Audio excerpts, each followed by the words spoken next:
आता म्हणाले हिची जरा परीक्षा घेऊया, म्हणून त्याने काय केलं, त्याने थोडा मेकअप केला. एरवी महादेव मेकअप करत नाही ना, परंतु आज त्यांनी खास एक छोटंसं रूप धारण केलं. आत्ता म्हणजे झालेली आहे, आत्ता म्हणजे झालेल्या भटूचं रूप त्यांनी धारण केलं, कळलं की नाही.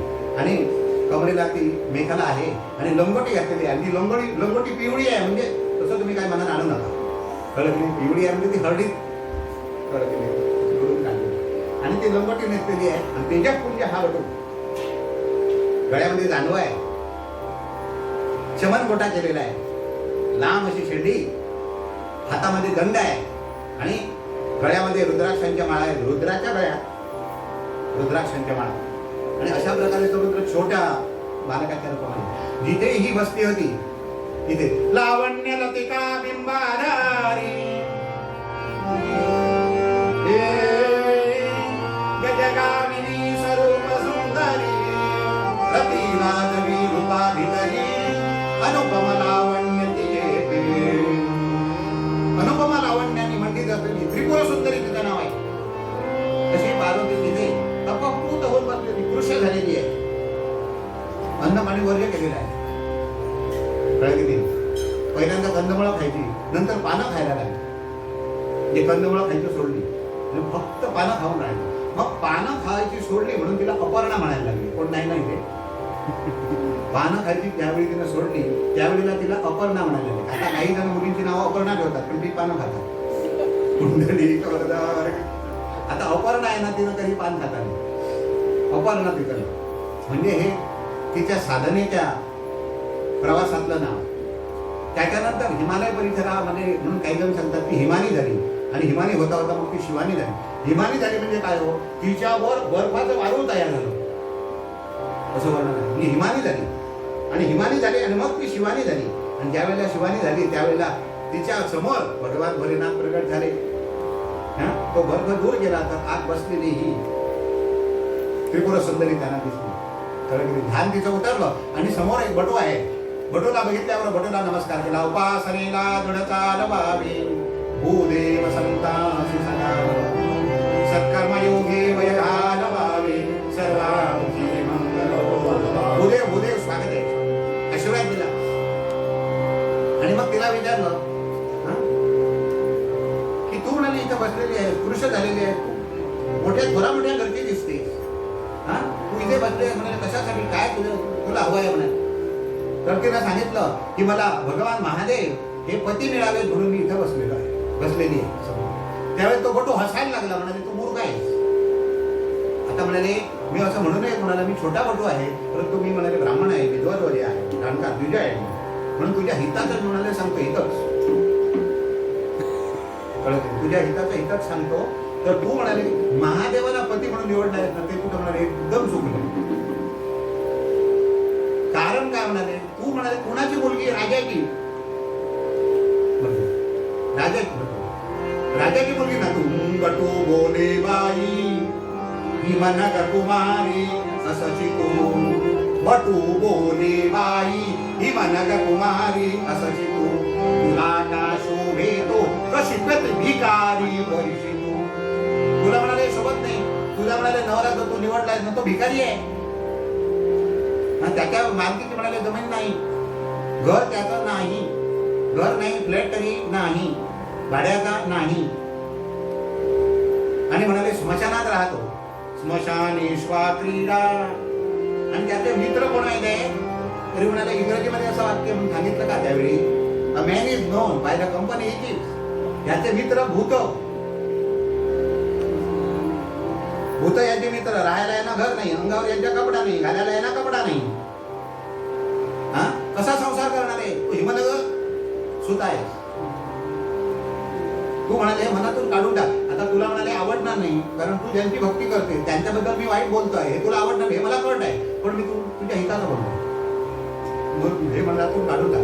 तू म्हणाले असं का करत नाही, तरी विष्णूसी वरी विलासी तू, तरी विष्णूसी वरी विलासी सुंदरी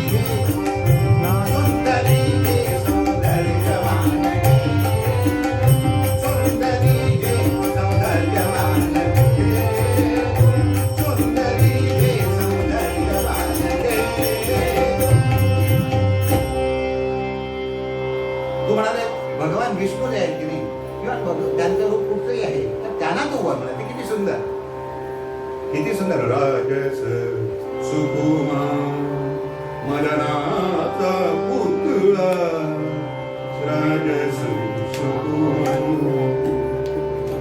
सांगायला लागले. आणि म्हणाले काही तू मनात तुझ्या असलं तर सांग. एक वेळ म्हणाले महाविष्णूंना वर्णन आहे. आणि म्हणाले खूप तुला मी सांगतो नाव. इंद्र आहे, मदन आहे, प्रद्युम्न आहे, कितीतरी आहे. म्हणाले हे म्हणाले काय तुला आठवलं. महादेवाने म्हणाले बोलतो. आणि म्हणाले काय सांगू, सांगतच नाही म्हणाले. कुठच्याही दृष्टीने म्हणाले तुला ते योग्य नाही.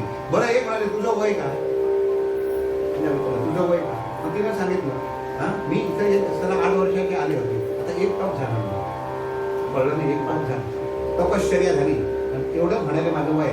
म्हणजे त्यांचं वय तुला माहित आहे का. म्हणजे डीओबी माहित आहे,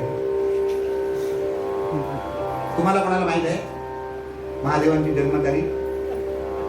ज्यांची जन्मतारीख नाही माहित नाही त्यांना तुम्ही मुलगी देणार. बरं ते आणि एक सांगतो, आई वडीलही माहित नाहीत कोणी. महादेवांची आई कोण सांगा. तिथं कोण आहे ते आपली सांगू ना. कशी म्हणाली परिस्थिती. त्याला तुम्ही हे कोण सांगताय. महादेवच सांगताय. नाहीतर आम्ही काय हो सांगणार. महादेव ते गमत करे. मग ते नाट्य आहे. नमना नटवरा विस्मयकारा, नमना नटवरा विस्मयकारा, नमना नटवरा विस्मयकारा, आत्मविलोकी कुतूहलभरा, आत्मविलोकी कुतूहलभरा, नमना नटवरा विस्मयकारा, नमना नटवरा विस्मयकारा, नमना नटवरा, नमना नटवरा, नमना नटवरा विस्मयकारा.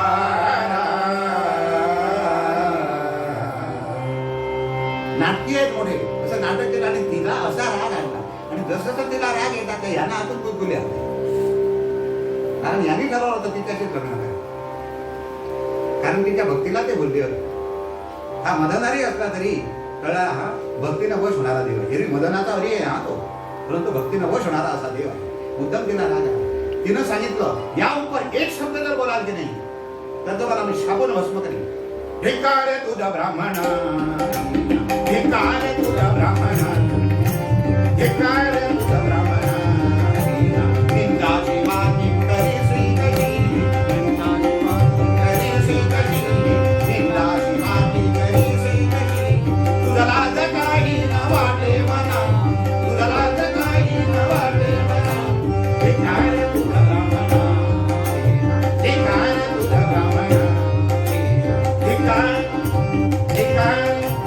धिक्कार धिक्कार म्हणाले तुमचा करते मी. आणि तुम्ही ब्राह्मणात म्हणून सोडलं. शापुनिया भस्म करी नमी परीक्षा, उदेवते वंद्य असती जना, उदेवते वंद्य असती जना. धिक्कार तुझा ब्राह्मण, धिक्कार धिक्कार धिक्कार. शापुनिया भस्म करी नमी परी, भूदेवते वंद्य असती जना. तुम्ही भूदेव आहात. ब्राह्मणाला मारायचं नसतो. ब्रह्म हत्येचं पाहतो. म्हणून मी तुम्हाला सोडते असं करू नका. इथून जा तुम्ही, नाहीतर माझा कळत नाही माझ्या रागाचा कडेलोट होईल. असं म्हणून एकदम रागानं ते डोळे मिटले आणि उघडून बघते तो कर्पूर गौरम करुणावतारम संसार सारम. महादेवाचा रंग कसा आहे. कापराला लागलेले असे गोरे पान आहेत माझे. कर्पूर गौरम श्लोक म्हणा. आणि रंग निळा काय देतात कर्पूर गौरम, फक्त कंठ निळा आहे. तो कसा झाला ते उद्या बघणार आहोत. समुद्र मंथन आहे मग गाणं पण म्हणणार. कळलं की नाही. तर कर्पूर गौरा गौरी शंकर कळलं की नाही. असा तो प्रकट झाला आणि तिनं लाजली आणि चरणावर मस्तक ठेवलं. आता म्हणाले आता इथं राहू नको. तुझा मनातला मनोदय मला समजलेला आहे, माझ्या मनातलाही मनोदय तुला समजलेला आहे. तू म्हणाले आता तुझ्या गृही जा आणि मग माझ्या गृही. कळलं का काय म्हणाले. आता तू तुझ्या गृही जा आणि मग माझ्या गृही ये. ती म्हणाली तुमच्या गृही नाही माझ्या गृही येणार हो. तेच कारण आता यांचं गृह ते तिचं गृह होणार आहे. आणि हे सगळं झालं आणि इतक्यात काय झालं बघा. योजना दैवी योजना कशी असते. भगवान भोलेनाथ जर कैलासाला परत घेतात तर आधीच तिथे ऋषी येऊन तयार झाले होते. खूप देव आणि ऋषी 60 सहस्र ऋषेश्वर आले होते. 60,000 ऋषी तिथे येऊन तयार केले. ते म्हणत होते त्रिनेत्र त्रिपुरा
त्याच्यानंतर म्हणायला लागले. भगवान भोलेनाथाने म्हणाले कशाला आला होता? ते म्हणाले दैत्य माजलेला आहे आणि त्या दैत्यापासून म्हणाले तुम्ही आमची सुटका करा, म्हणून तुम्ही आमचे डिफेन्स मिनिस्टर आहात, म्हणून महामृत्युंजयाकडे मागणी घेऊन आम्ही आले. ते म्हणाले तुम्ही आलेला हे सगळं ठीक आहे, पण तुम्ही मला एक प्रश्नाचं उत्तर द्या. सगळ्या देवांना मी तुम्हाला प्रश्न करतो आहे, मागणी घेऊन तुम्ही माझ्याकडे आला, पण तुमची म्हणाले लग्न झाली का? हे काय म्हणून विचार? आता संकट आमच्यावर आलं आणि भोलेनाथांच्याकडे आम्ही आलो, या दैत्यापासून आमची सुटका करा म्हणून हे लग्न झालं का म्हणजे? आता हे मनातल्या मनात म्हटलं, मोठ्यानं बोलायची सोय नाही. महादेव रागावले तर काय करता? तृतीय नाही तर ते म्हणाले असं काय विचारता? तर तुम्ही म्हणाले कधी करिता लग्न माझे, कधी करिता लग्न माझे,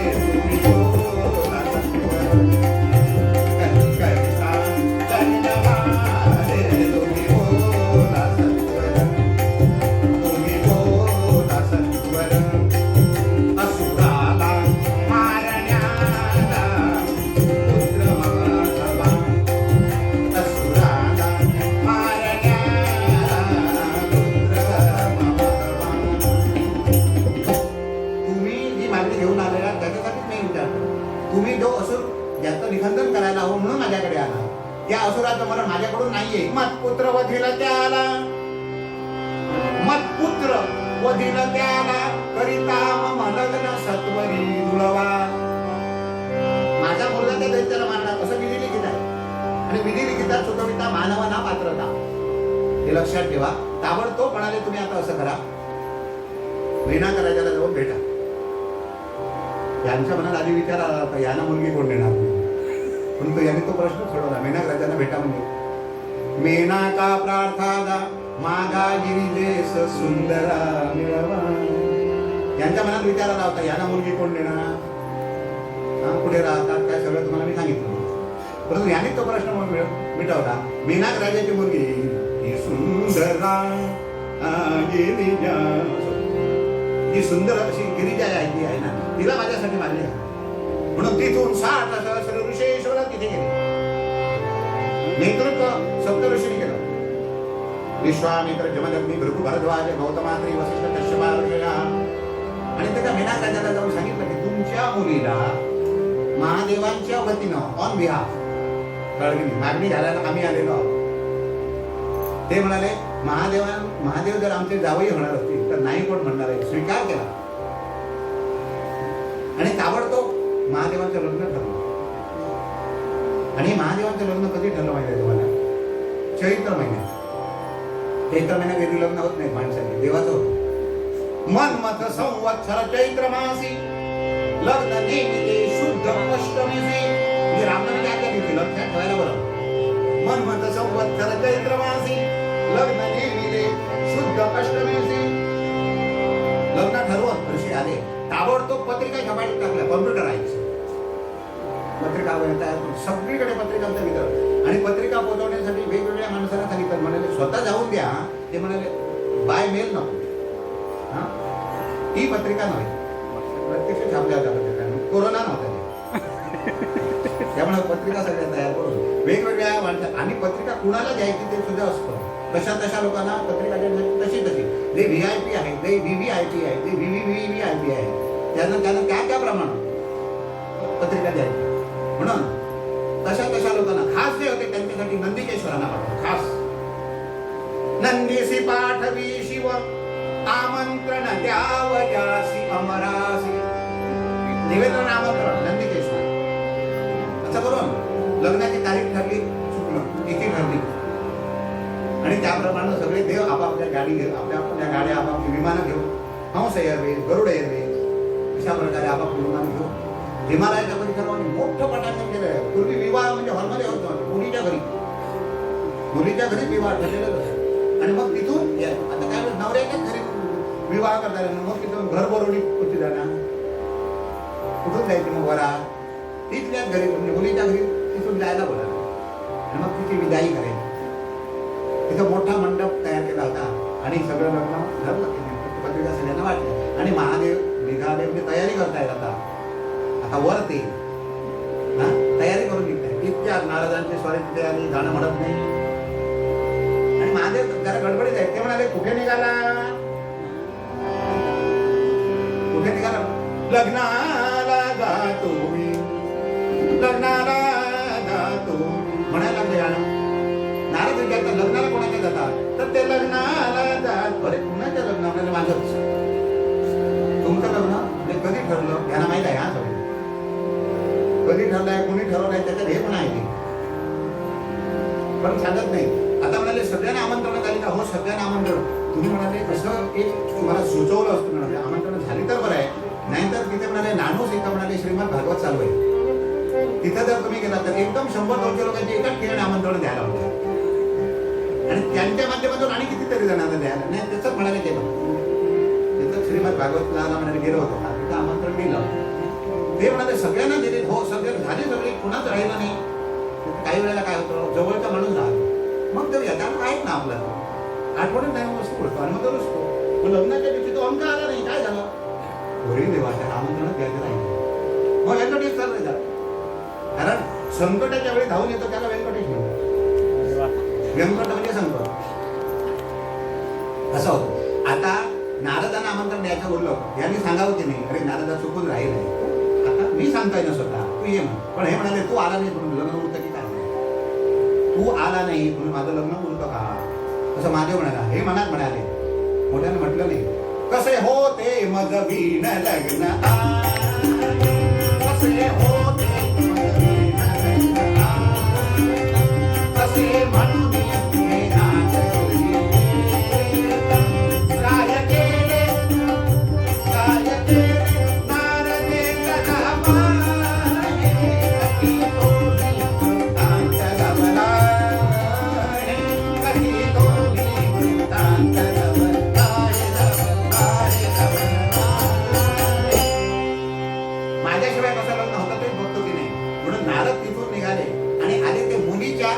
आईला घेऊन भेटले. का हो म्हणाले मीनाबाई गडबडीत दिसता. हो रे म्हणाले नारदा कसं झालं, मुलीचं लग्न म्हणाले जवळ आलंय ना उद्या परवा, त्यामुळे जरा गडबडीत आहे. नाही ते बरं आहे, कामात आहात ना तुम्ही, काय काम करता तिथंच मी बरोबर आलो तर चालत नाही का? तिथंच आपण गोष्टी करू. तुम्ही काय करता? तिथं घड्या घालता ना त्या कपड्यांच्या, मी पण घालतो, तिथंच बोलूया. पण त्यांच्या कामात जरा शेअर केलं ते आणि बोलायला लागला. मीनाबाई का हो म्हणाले मुलीचं लग्न म्हणजे तुम्ही जावायला बघितलं? मीनाबाई म्हणतात म्हणजे काय जावई ठरले त्याच्यात काही खोट आहे का? काही नियंत्रण आहे का? कोण जावई? भगवान म्हणाले अरे तेव्हा म्हणाली तुमची मुलगी आणि तुम्ही पण भगवान भोलेनाथ तुमचे जावे होणार आहे. पण काय हो म्हणाले, त्यांना तुम्ही कधी बघितलंय फोटो तरी? काय बघितलं? घर आहे, राहायला का काही म्हणाले, चौकशी केली नाही. काही म्हणाले तसं काय शंका घ्यायला म्हणाले जागाच नाही. ते त्रिदेवातले मी आपलं सहज तुम्हाला विचारलं. ठीक आहे आता म्हणाले असं म्हणेपर्यंत नारद तिथेच राहिले 2-3 दिवस, कुठे न राहणार. आणि लग्नाचा दिवस झाला त्या दिवशी नारद आहेत आणि वराडी मंडळी यायला लागली. वरून असं विमान यायला लागलं. त्या विमानामध्ये देवेंद्र बसलेले, लांबून देवेंद्राची स्वारी तिकडे दिसते विमानात. इकडे सौदावर आहे. ते सौदा म्हणजे कळत नाही का, गॅलरी. सध्याला मराठीत सांगितले गॅलरी तुम्ही आहे. आणि मीनाबाईंना नारद दाखवत आहे. ते बघा म्हणाले वरात यायला लागले. हे म्हणाले माझ्या मुली ते होणारे हे यजमान आहे, ते किती म्हणाले सुंदर आहे, काय मुकुट आहे, काय सौंदर्य. हे नव्हे हे म्हणाले देवेंद्र यांचं नाव. हे तुमच्या नवऱ्याच्या चाकराचे चाकर आहे. तुमचा जो जावई होणार आहे म्हणजे मुलीचा जो नवरा ठरलेला आहे त्याच्या चाकराचं हे चाकर. म्हणजे म्हणाले तिनं लोणीत करायला लागली. माझ्या मुलीच्या नवऱ्याच्या चाकराचा चाकर जर इतका ऐश्वर्यवान तर माझा मुलीचा नवरा किती ऐश्वर्यवान, असा हिशोब मान. ते म्हणाले तसा हिशोब मांडू नका. म्हणेपर्यंत ते विमान आलं, तिकडे पार केलं त्याने. दुसरं विमान आलं महाविष्णू, ते त्याच्यापेक्षा सुरू. म्हणेपर्यंत ब्रह्मदेव आले, पितामह, पांढरी शुभ्रत आली, 4 तोंड. ते म्हणाले हे एरवी बरं आहे, परंतु हे ते म्हणाले नाही, ते जोशी हे आता ब्रह्मदेव ते जोशी बुवा का त्यांच्या अंतात पंचांग असतं. ज्योतिष बघतात त्याला जोशी बुवा म्हणतात. त्या जोशींचा आणि या जोशींचा काही संबंध नाही. असं म्हणून एक देव यायला लागले. इतकं सांगितलं ना तरी या कथेतच सगळा वेळ जाईल तरी सांगायला. 33 कोटी देव असं म्हणेपर्यंत आता म्हणाले अजून हे येतच नाही कसं म्हणेपर्यंत तिकडून धुराळा उडायला लागला. धुराळा आता म्हणाले मायनिंग सगळे बंद असताना धुराळा असं म्हणेपर्यंत सगळा धुराळा उडताय. आणि त्याच्यामध्ये मोठा बैल दिसायला, मोठा बैल. त्या बैलाला मोठा वशिंड म्हणजे कोळ म्हणतो आपण. आपल्या गावठी गायी असतात त्यांना सुद्धा वशिंड असतात. जर्सी गायना हॉस्टन गायना वशिंड नसतं. वशिंड गेला नसतं तिला काय म्हणत नाही, तिला हायब्रिड म्हणतो. तिचं दूध एवं नसतं हायब्रिड. पण ते एवं इज नॉट एवं, हे टू इज एवं टाईप ऑफ मी. तर हा नंदी मोठा याला वशिंड आहे. आणि त्याच्या पाठीवर म्हणाला तो कोण बसलाय, त्याला म्हणाला घालायला अंगात कपडे नाही, कोण बसलाय तो तिथे म्हणाला नाही. ती म्हणाले बाजूला नाचताय भूत, काय म्हणाले चाललाय ते किंचाळ्या काय मारतात. आणि म्हणाले ती भूत सगळी.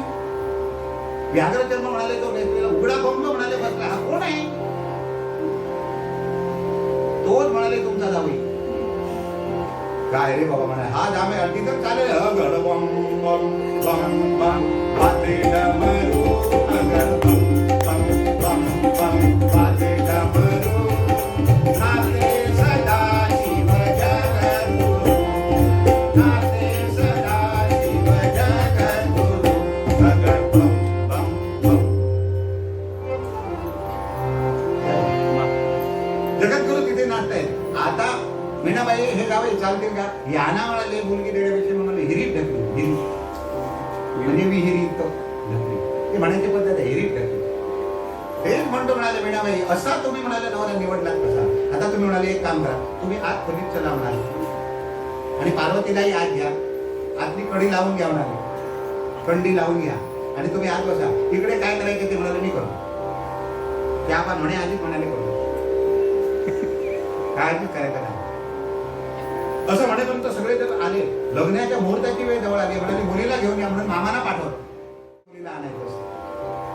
मुलीचे मामा येऊन शोधताय. मुलगीही नाही आणि मुलीची आई पण नाही, म्हणजे मामी पण नाही.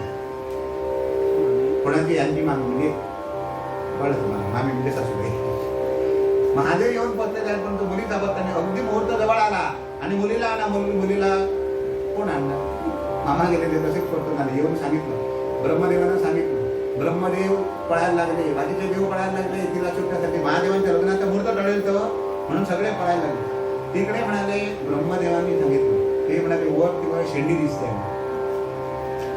वरच्या मंदिरावरती शेंडी दिसते ना, तिथं म्हणाले काहीतरी आहे. तिथे म्हणाले नारद दिसत आणि म्हणाले काहीतरी काला लागते आणि म्हणाले काही आत्ता म्हणाले होती मुलगी कुठे जाणार आहे. म्हणून ब्रह्मदेव स्वतः गेले नारदांच्याकडे, म्हणजे 4 डोके सांभाळी आणि त्याला सांगितलं, म्हणाले तू म्हणाले काही केलंच नाही ना, तुला मी म्हणाले काय करणार आहे, मी म्हणाले लग्न आलं, मग काय म्हणाले तुमचं असं असतं, माझ्यावर म्हणाले आरोप करायचे, मी तुम्हाला बरं भेटलाय. अरे तसं नव्हे, आज कोण आहे, दार कशाला बंद, आता मला माहीत म्हणाले त्यांचं घर आहे, त्यांना माहीत आहे, तू म्हणाले हात मारला, मी कशाला, माझं सांगतो ते, मी तुझा बाप आहे, तू मुलगा ना माझा, एक सांगतो ते, हात मार म्हणाले मीणाबाई दार बोल. मीणाबाई बाहेर काय झालं, सांग म्हणाले मुलीला घेऊन ये म्हणून. ब्रह्मदेवाने पुढं मुलगी आत नाही म्हणून तू सांगू नको, मुलीला घेऊन ये असं मी सांगितलं, ते त्याला तिला सांगितलं मुलीला घेऊन ये. मुलगी तयारच होती, सजलेली होती, अंतरपाठ ठरलेला होता, पाठ ठेवलेला होता, मामा घेऊन आले, मुलीला उभं केलं, कळलं की नाही.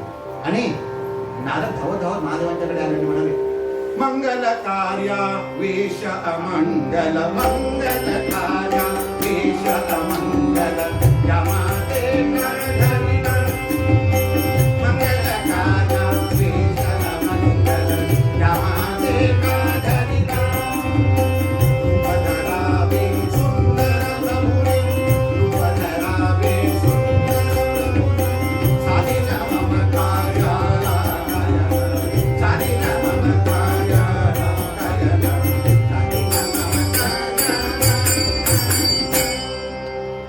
रूप धरावे सुंदर. नारद मुनी येऊन सांगतायत महादेवा तुमचं लग्न आहे, कसला तुमचा वेश, चांगलं रूप धारण करा. आणि महादेवाने असं रूप धारण केलं ऐश्वर्यवान, इतके दागिने अंगावर, असा पितांबर आहे ना, बरं दंड शरीर महादेवांचं, पौरुष ओतप्रोत त्यांच्या शरीरातून मूर्तिमंत होता येतं महादेवांचं शरीर, कर्पूर गौरची त्यांची कांती, रुद्राक्षांच्या माळा, तेजपुंज महादेवांचं शरीर बघून मदनालाही लाजवील असं शरीर, ते महादेवांचं ऐश्वर्य बघून सगळ्यांचे डोळे दिसले. आणि नारदांनी सांगितलं होतं एकदा तुम्हा सगळ्या देवांना महादेवांचं ऐश्वर्य मी दाखवीन, म्हणून हे सगळं महादेव त्यांनी केलं होतं नारदांनी. आणि सुरू झालं स्वस्ति श्री गणनायकं गजमुखं मोरेश्वरं सिद्धिदं बल्लाळो मुरुडं विनायकमहं चिंतामणि धीरं देवरं देण्याद्रि गिरिजात्मजं सुवरनं विघ्नेश्वरं ओधरं ग्रामे राजन संस्थितो गणपति पुर्याचना मंगलं शुभमंगल सावधान. मध्ये वाजलं हे सर्व वाजून महादेवांचं लग्न झालं, पेढे वाटले, बर्फी वाटली, आईस्क्रीम हवं ते खा, असं ऐश्वर्यवान महादेवांचा विवाह. ही कोण आहे, ही सती आहे, दक्ष कन्या सती जी आहे, प्रसूतीची कन्या सती जी आहे, त्या 16 मधली ही सती ही इतकी महान आहे, ही मनुष्य म्हणून जन्माला आली, पण आपल्या उपासनेनं नाम बला नाम सदा बोलावे, नाम सदा बोलावे, गावे भावे जनासी सांगावे, हाती सुबोध गुरूंचा, हाती सुबोध गुरूंचा, नामा परते न सत्य मानावे. हा नामाचा महिमा आहे, केवळ भगवंताच्या नामस्मरणाने साक्षात महादेवांना प्रतिमूर्ती मिळते. शुक सांगतात राजा परीक्षिती अशा प्रकारच्या योग्यतेची ही सती होती. आता परीक्षित राजा सांगतायत ध्रुव, तुम्ही म्हणाले काल ध्रुव चरित्र सांगितलं, या ध्रुवाचं पुढे काय झालं ते सांगा. या ध्रुवाचा जो मुलगा होता तो वत्सर नावाचा मुलगा, त्यानं छानपैकी राज्य केलं. ध्रुवानं 36,000 वर्ष राज्य केलं. ध्रुवाचा भाऊ जो होता उत्तम, त्याला यक्षाने मारल्यानंतर त्या यक्षांच्या बरोबर युद्ध केलं. आणि मग नंतर ब्रह्मदेव आणि स्वयंभुव मनु मध्ये आले आणि मग यक्षांच्या बरोबर युद्ध नको म्हणून सांगितलं, पण कुबेराकडून मागणं मागून घेऊन ते युद्ध मिटवलं. आणि त्याच्यानंतर मग यक्षामध्ये म्हणजे कुबेरादी यक्षामध्ये आणि ध्रुवामध्ये समेट झाला.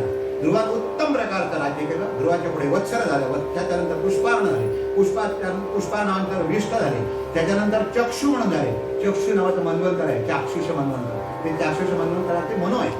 त्याच्यानंतर मग अंग नावाचे एक राजा, हे अतिशय सामर्थ्यवान राजा होते. परंतु काय झालं, यांना सुनीता नावाची जी पत्नी होती तिच्यापासून यांना वेन नावाचा मुलगा झाला. हा असा विपरीत मुलगा झाला की ह्या सगळ्या कुलपरंपरेला डाग, 7 पिढ्या नव्हे 25 पिढ्या ज्यांच्या घरामध्ये कधी कुपुत्र जन्माला आले, त्यांच्या घरात असा मुलगा जन्माला आला की यानं लहानपणापासून आपले प्रताप दाखवायला सुरू. कुठं मुलं मिळाली त्यांचे हातपाय मोडायचे, कोणी मूल मिळालं त्याला नेऊन विहिरी बुडवायचं आणि कोणाची घरं पेटवायची, अशा प्रकारचे उद्योग यानं सुरू केले. आणि याचं नाव वेद. राजा परीक्षित शुकदेवांना विचारले, तो म्हणाले इतक्या ध्रुवांच्या कुलामध्ये कळत नाही आणि पुष्पार्णाच्या कुलामध्ये, वत्सराच्या कुलामध्ये असा हा कुलांगार कसा जन्माला? त्याचं म्हणाले कारण असं आहे की ज्या अंगाचा हा पुत्र आहे त्या अंगाची पत्नी जी सुनीता होती तिच्या तिकडून म्हणाले तो संस्कार आहे. म्हणजे तिथं जे त्याच्या मामाकडचं जे कुळ आहे ते पूर्ण दैत्यांचंच कुळ आहे. त्यामुळे तिकडून तो संस्कार आला आणि मुळातच असा आहे, जन्मतानाच असा राक्षस जन्माला.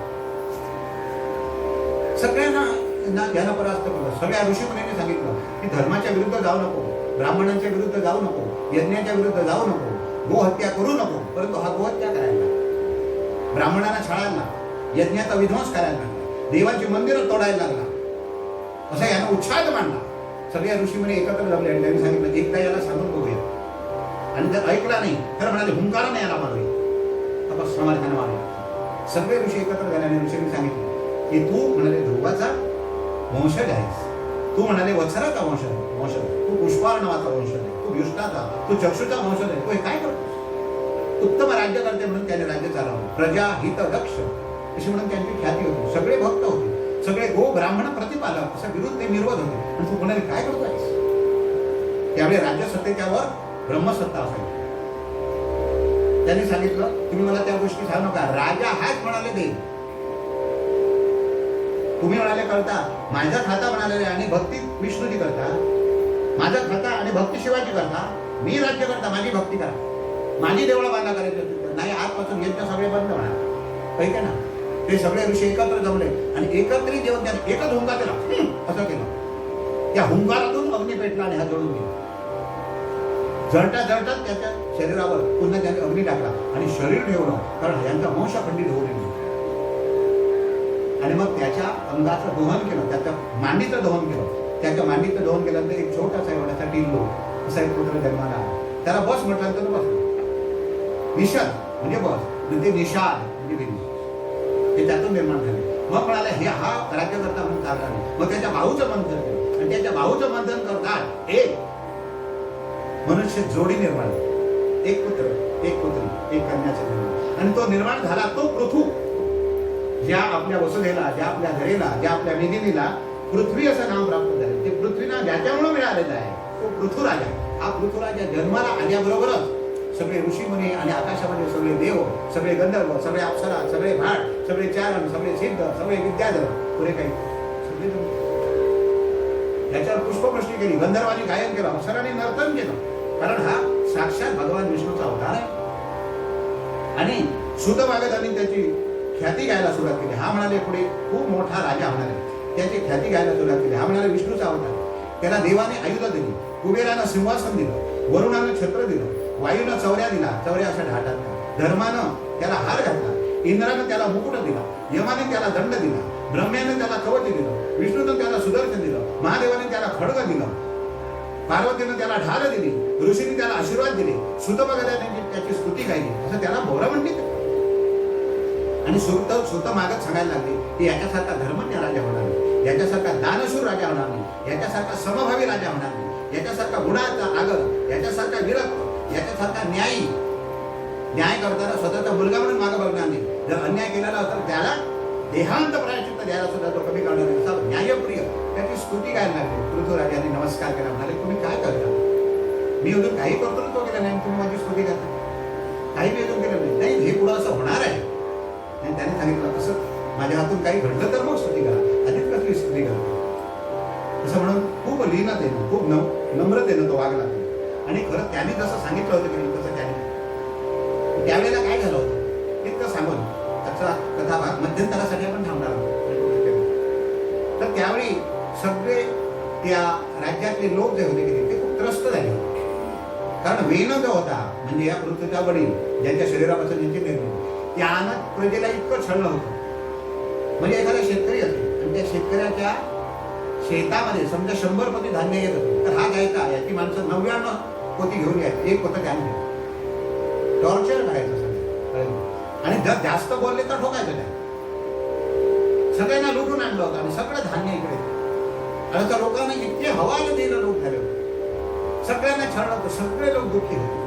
आणि हे असा अधार्मिक क्रूर दुष्ट राजा होता म्हणून पृथ्वीनं स्वतः सगळी बीज गिळली होती. आणि कसल्याही प्रकारचं पीक येत नव्हतं, धान्य तयार होत नव्हतं, फळं तयार होत नव्हती. आणि सगळे लोक उपासमारीनं मरायला लागायचे. सगळे राजाकडे आले. राजाला सांगितलं आम्हाला वाचव. कारण राजाची जबाबदारी असते प्रजेचं पालन करणं. प्रजा संपन्न आहे त्यावेळी तुम्ही कर घ्या, कळलं की नाही. परंतु ज्यावेळेला प्रजा संत्रस्त झालेली असते त्यावेळेला त्या प्रजेचं पोषण करणे राजाचं कर्तव्य. त्यावेळी त्यांनी सांगितलं आणि त्यांनी ताबडतोब आपला बाण धनुष्यबाण काढून धनुष्यबाण पृथ्वीवर रोखला. पृथ्वी म्हणजे गाय. ज्यावेळेला पृथ्वीवर संकट येतं ती गायीच्या रूपात येते. पृथ्वीनं गायीचं रूप धारण केलं तर तिच्यावर बाण रोखल्यानंतर तिनं सांगितलं की हे म्हणाले भगवंता, कारण पृथ्वी भगवंताचा होता. ज्यानं आमचं रक्षण करायचं तो तूच आमच्यावर बाण घेऊन धावतो. मी म्हणाले का धावतोय तुझ्यावर, तुला मारायला का धावतोय. तू सगळी म्हणाले बीज पोटात घातली आणि लोकांना तू काही देत नाही. म्हणजे तुला खायला सगळं घालायचं एखाद्या गाईला, तू दूध देणार नाही. तुला पेंट घालायला हवी, तुला दरा घालायला हवा, तू काही दूध देणार नाही. हे कसं जमणार म्हणाले. तुला हवं ते खायला देऊ पण दूध दिलं पाहिजे. ते म्हणाले मी द्यायला तयार आहे. मी काय असं केलं तर वेल म्हणजे तुझे तात. ते म्हणाले उन्मत्त झाले तर त्याने लोकांना छळलं म्हणून सगळी बीज तुमच्या म्हणाले भल्यासाठी प्रजेच्या हितासाठी देखील. मग आता काय करायचं. आता म्हणाले तुम्ही माझं दोहन करा आणि तुम्ही दोहन करून म्हणाले तुम्हाला जे ते होते का. मग काय केलं सगळ्यांनी एक एक दूध काढणारा जे दोघदा आणि वत्स असं तयार केलं. म्हणजे ऋषीने बृहस्पतीला वत्स केलं आणि त्यांनी वेद घेतले. कळलं की नाही. देवाने रुद्राला वत्स करून अमृत मिळवलं. दैत्य दानवानी प्रल्हादाला पुढे करून मद्य मिळवलं. गंधर्व अप्सरांनी विश्वावसुरा पुढे करून सौंदर्य मिळवलं. सिद्धांनी कळलं की नाही आपल्यापैकी एका श्रेष्ठ अशा ऋषीला पुढे करून अष्टसिद्धी प्राप्त केल्या. मायावी राक्षसाने मयासुराला पुढे करून मायावी सगळ्या अंतर्धान शक्ती प्राप्त केली. विषारी प्राण्यांनी तक्षकाला पुढे करून विष मिळवलं. म्हणून प्रत्येकाला आपापल्याकडे जे काही सामर्थ्य असतं की नाही ते पृथ्वीकडून सगळं मिळवलं. नंतर पृथूनं खूप यज्ञ केले आणि पृथूनं सर्वात पहिल्यांदा नगर रचना केली.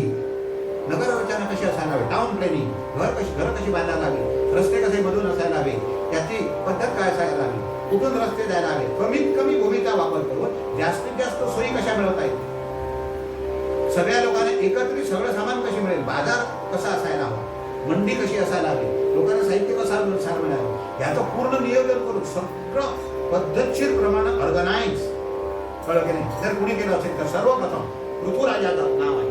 म्हणून ऋतुराजाच्या म्हणजे उत्तानपादाच्या या सगळ्या वंशामध्ये दोनच राजांची श्रीमद भागवत ऐकताना नावं आपण लक्षात ठेवली तर बरे. एक ध्रुव हे ज्याला अगदी बालपणात 5 वर्षाचा असताना 6 महिन्यात भगवंताची प्राप्ती स्वतःच्या साधनेच्या बळावर.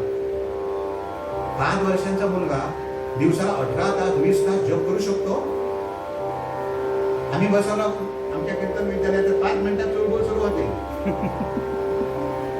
5 मिनिटात आणि मग 10 मिनिटं झाली तर दामया काढून दाखवतात. म्हणजे आता आम्हाला कंटाळा आला म्हणून तुम्ही समजून द्या. 18 तास नामस्मरण, भूक नाही, तहान नाही, काय योग्यता आहे ध्रुवाची. आकाशात जो स्थिर तारा आहे त्या स्थिर ताऱ्याला ध्रुवाचं नाव दिलं अढळ असा तारा.